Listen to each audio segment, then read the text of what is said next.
and welcome. I am Kim Zimmer. I'm one of the two advisors you see here for architectural engineering, civil engineering, and construction management. I don't care. And my name is Jacob Steele. I am the other advisor. Kim and I split duties with this. I have the first half of the alphabet and she has the bottom half. But we're both here today to answer your questions.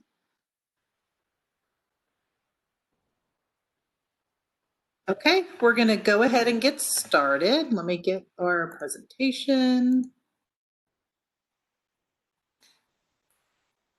The first thing we need everyone to do is go ahead and get your attendance taken. We'll give you just a couple of seconds here. Use the tiny URL or the QR code.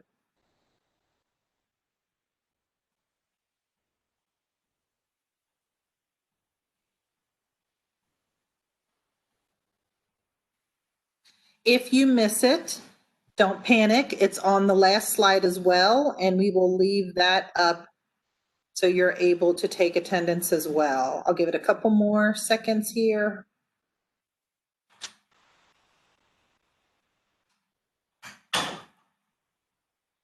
Okay. As it shows, this is the transition student info session for architectural engineering, civil engineering, and construction management. So make sure you check your links and that you're in the right room. We're going to start by kind of breaking down each major. I'm not going to read all this to you. I know you guys are quite capable. It's basically letting you know what architectural engineering is. You're going to work with the building's critical systems. We're looking at the HVAC system, the electricity, things that fit into the overall architectural design of the building.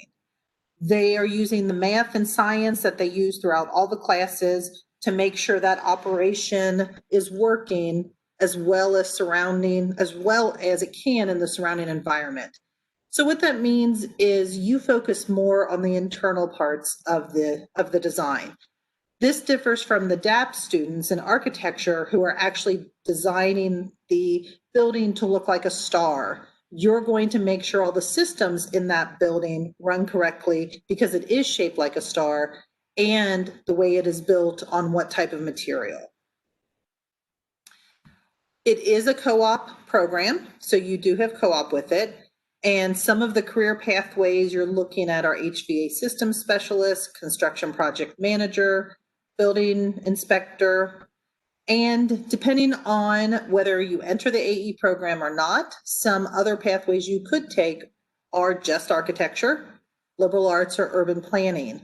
When we started the architectural engineering program, there were a lot of students who were interested in it from DAP who felt that the architecture program was a little too artsy for them. They found this program more black and white, more engineering, more math and science.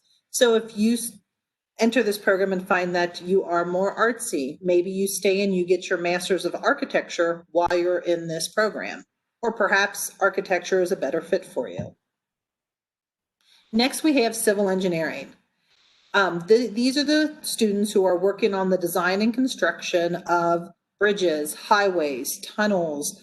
They're working in environmental, such as water supply, pollution control, all the things that you see that are built, that you're looking at the civil engineers for that.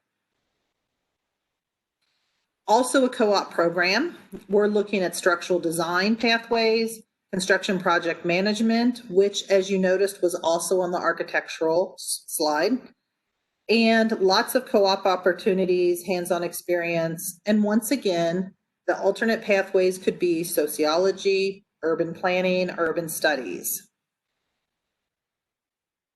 Construction management, these are our students who are working out in the field. They're looking at the construction methods, the scheduling, the estimating, the budgeting. They are typically on the job site a lot more, trying to make that company money by using their management skills and their business classes. So it's a little more on the business end than the other majors. We're looking also a co-op program, professional executive, employment via contractors. They too can be project managers, superintendents, and an alternate pathway is perhaps a business degree and you get a CM minor. A CM minor is only available to students who are not in architectural, civil, or CM. So you cannot be a civil and get a CM minor or an architectural and get a CM minor. It's too similar of a minor for that major. But if for some reason you find that business is a better fit for you, you could always add the construction management minor to that major. What's the difference? The civil engineers have a strong foundation in math and science, like it says, but so do the architectural engineering and construction management students. It's just a matter of what they do with that strong foundation. For the civil engineers, they're problem solvers. They're looking to develop creative solutions. They don't necessarily worry about the computer aspect of it. They need to know how to read blueprints and so forth. Whereas the architectural students are looking more at the critical building design systems, the heating, the air conditioning, the plumbing, fire systems, all of that internal part of the buildings. And the construction management students, we are looking for those students to have leadership skills and communication skills. But that's not to say we don't expect architectural and civil students not to be leaders, and they too should have good communication skills. But the construction management, they're going to be running that job site. They're going to be telling people what to do on that job site, making sure it's safe, making sure everything they're doing is coming in within the time frame and hopefully under budget. So it's a lot of problem solving, a lot of manpower, and knowing the materials that are best suited for that job. Now, the good stuff. What do I need in order to enter these programs? For architectural, we're looking at a 3.0 in your calculus, chemistry, and physics, and a 3.0 overall. You have to either be currently enrolled in or have completed Calculus 1, which is Math 1061, and physics or chemistry. Physics 2001 is calculus-based physics or general chemistry. The same holds true for civil engineering, a 3.0 in calc, chemistry, and physics, along with a 3.0 overall, and the same Calculus 1 with physics or chemistry. Construction management does not require a calculus, chemistry, physics GPA. All we're requesting for that major is a 2.5 GPA overall. You do need the Calculus 1, but for construction management, they need algebra-based physics, which is Physics 1051. We do have a link at the bottom to the transition criteria for all the majors that is listed online. Pretty short and sweet. There, once again, is your attendance code and link if you need it. You have our contact information, including email. Right now, that's the best way to get a hold of us rather than leaving a voicemail.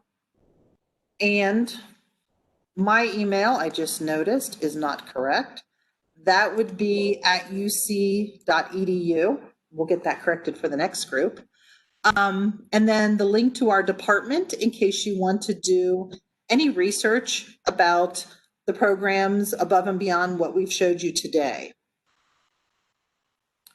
So I'm going to stop sharing and we can answer some questions. Jacob, you're muted. I was going to tell everyone to just unmute themselves if they have questions, but I was muted. So if you have a question, go ahead and unmute yourself and just jump in and we'll tackle your questions that way. Absolutely. This is a small enough group, and for civil, CM, and AE, we are your experts. So ask away, and if we don't know, we'll find out for you if it's about a different area, but please use this time wisely. I have a quick question. Sure. So I know that with the minimum GPA, it's 3.0, and you don't usually, or not, I wouldn't say usually, but what GPA would be good to like shoot for? Honestly, to be accepted into architectural or civil, it would need to be that 3.0 at minimum. we don't do a holistic review like some of the other programs do for these majors. So at minimum, you do need to at least have that 3.0 GPA. Obviously, aim for as high as you can. But to be considered for acceptance, the minimum would be 3.0 for architectural and civil. Construction management is the 2.5 though. Okay, thank you. You're welcome. And Alex, I see your question in the chat asking about if my end goal in my career was a career in politics, would civil be the best engineering fit? Civil could be a very good engineering fit if you're, I would think, looking more perhaps at the environmental, or even if you go structural and politically you're talking about refinancing the bridges or the highways in your city or in your state or in your country if you're going that high. So those are good things. If you go chemical, you could talk about pollutants and various things. So I would say it is a good fit, and you very well could make it work, and it would make you diverse for that political career. Jacob, input on that? No, I think that was a pretty solid answer. Okay. If you have other questions too in the chat, Kim, you might want to read them because I don't see it. I didn't even see that question. Nope, that was it so far. Okay, cool. Hello, I'm in the architectural engineering major, or hoping to be. And this semester, I tried to take the AE 1100 Introduction to Architectural Engineering class. And for some reason, I was not able to get into it. I'm not sure what came up. They said if the class had space, they would, but it just didn't. It ended up not working out. And in the spring semester of this year, it has I think it's the next class in that series, which is the AE 1011, which is Architectural Skills 1. So my question, I guess, is, one, do I need to take the intro to architectural engineering before I can take Architectural Skills 1? Would be the first one. No, the intro course for architecture, well, actually, that's a good question overall. All three of these majors do have intro courses that are tied to them. We do not require transition students to take those intro courses. The different majors have different things we do to fill those requirements, but we do not have any requirement that transition students do the intro courses. What will happen is once you transition into the major, we will kind of help you organize your academic path moving forward, and it won't include that. Any classes that you might need to get out of the way, we'll make sure we plot those out in a way that's going to work for you in your degree path. But don't worry about the intro course, because that's not going to be something you would have to do if you're accepted into the program.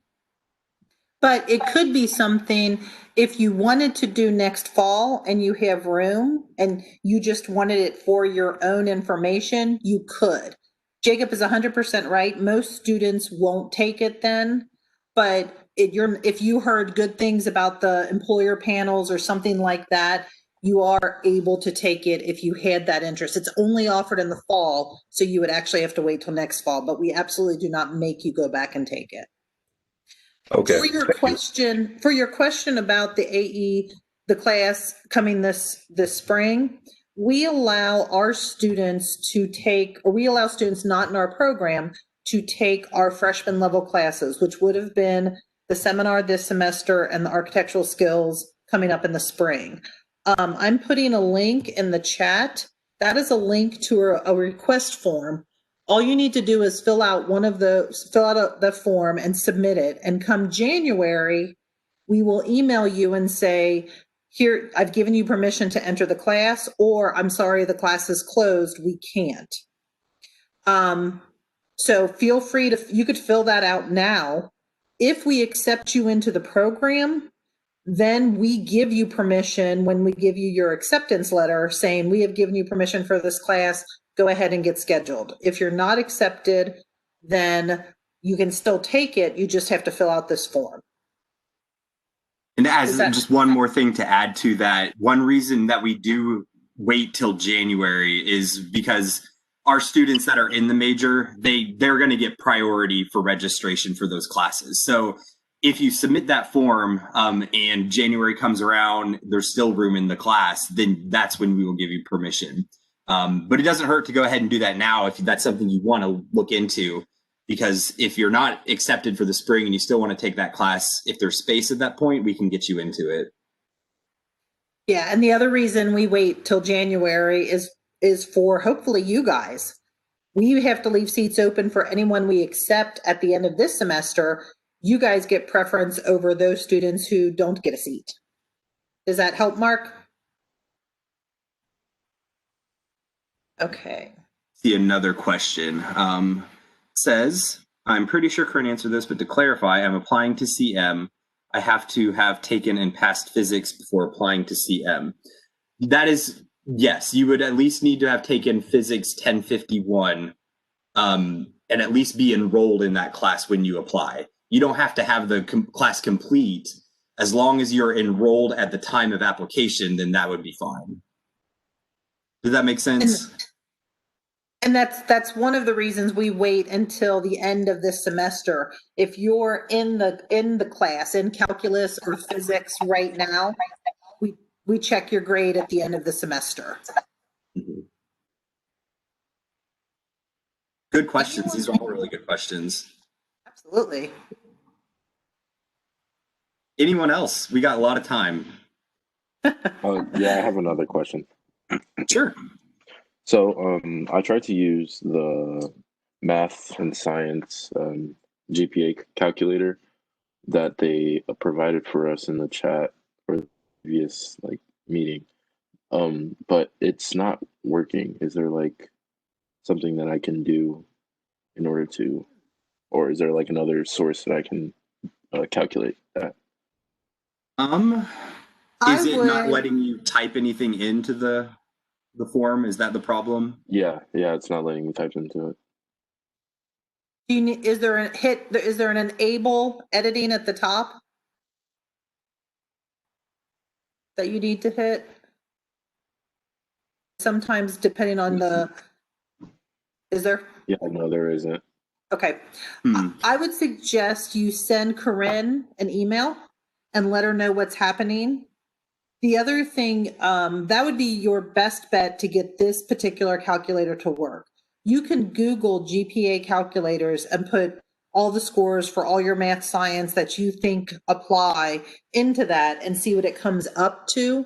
But I would hate for it to be point whatever off and you're confident you're okay when it turns out you're actually not, or the other way around. So I would start with Corinne, seeing if that can be corrected. Okay. Okay. Thank you. Sure. Is the required GPA different for FEP students applying for a major? For FEP, you have your own guidelines. So that should be discussed when you have your meeting with your advisor or in one of the group meetings. So once again, I would shoot your advisor an email and just find out what you need to have in order to enter one of the programs since you are already in the college.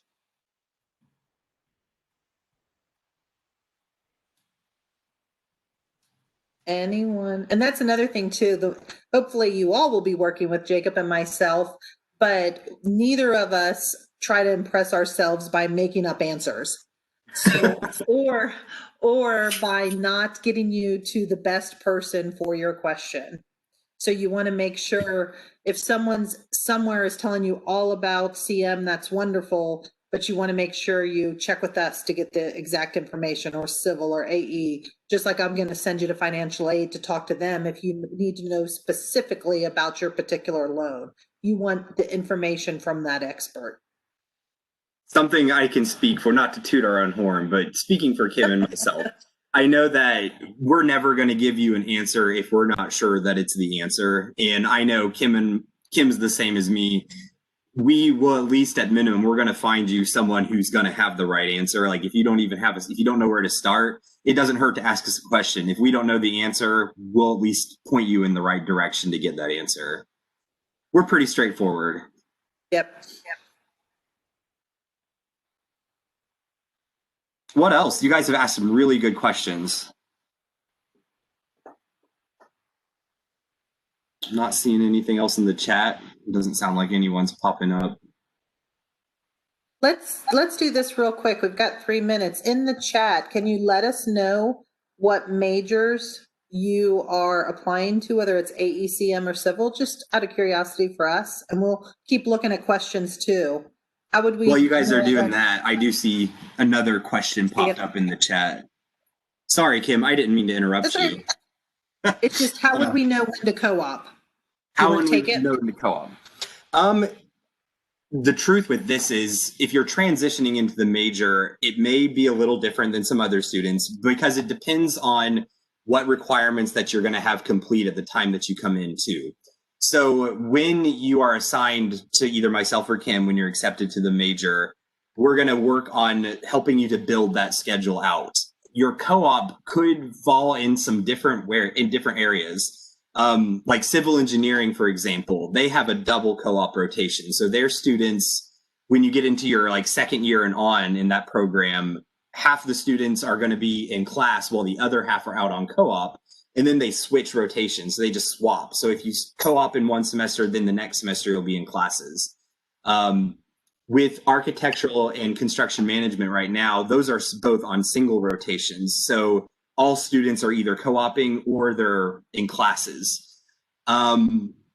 Your first co-op really does just depend, though, on where you're going to fall into that program based on how much you have complete. I would say typically, if a student, for example, that joins in the fall, if they're caught up at that point, then they could possibly start co-oping in the spring. If you're joining in the spring and you're all caught up, you might be starting your co-op in the fall if you're civil or construction management or architecture, but you may not if you don't have as many requirements caught up to at that point. So then your first co-op would be a few semesters later.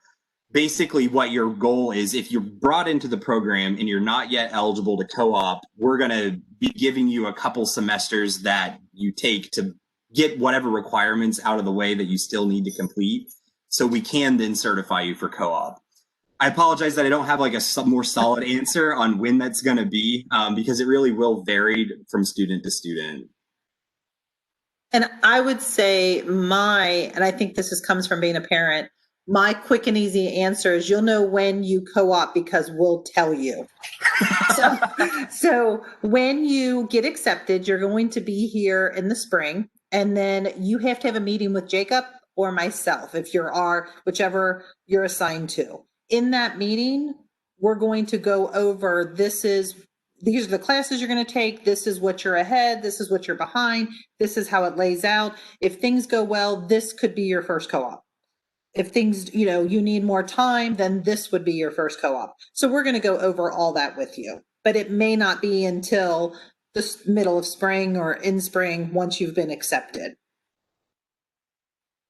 We're like right at the end of time, but I do see one last question in here that I think we can answer pretty quick. It says for AE, the required GPA is 3.0, but basically you're asking what if someone doesn't quite hit that GPA? I'm going to just give you the blunt, honest answer is it has to be a 3.0. A 2.999 isn't going to get you into the major.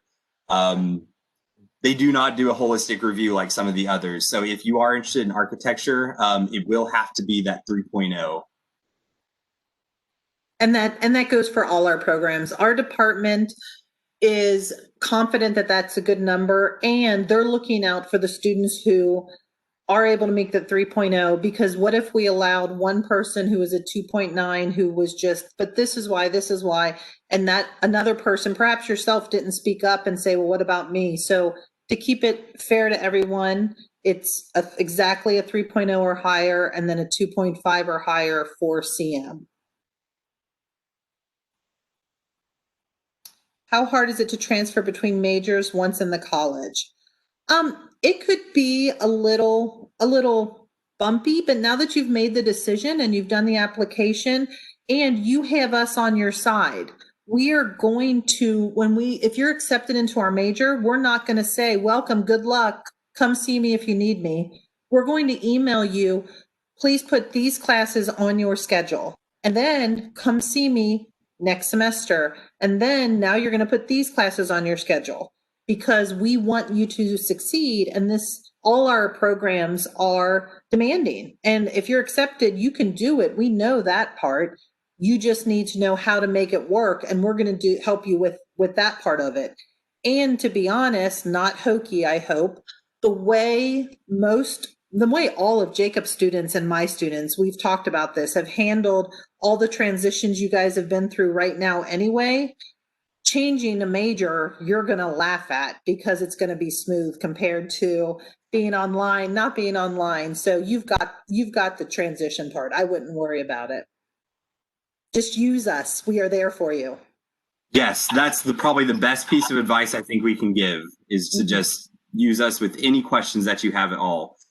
Kim and I both are pretty accessible, and I know we both work our hardest to make sure we get your questions answered. And there's no stupid question either. We recognize that a lot of this information is totally new and might be confusing. So just please do email us with any questions that you have related to these majors. We'll make sure that we can get you the answers, or at least point you in the right direction if it's something that we don't know. But we're going to be the experts on these majors. I don't imagine much about them that we're not going to know. And now we are over. And so we are not going to get scolded. So we are going to let you go to your next room. It was wonderful having you here. You guys have a great weekend and good luck to everyone.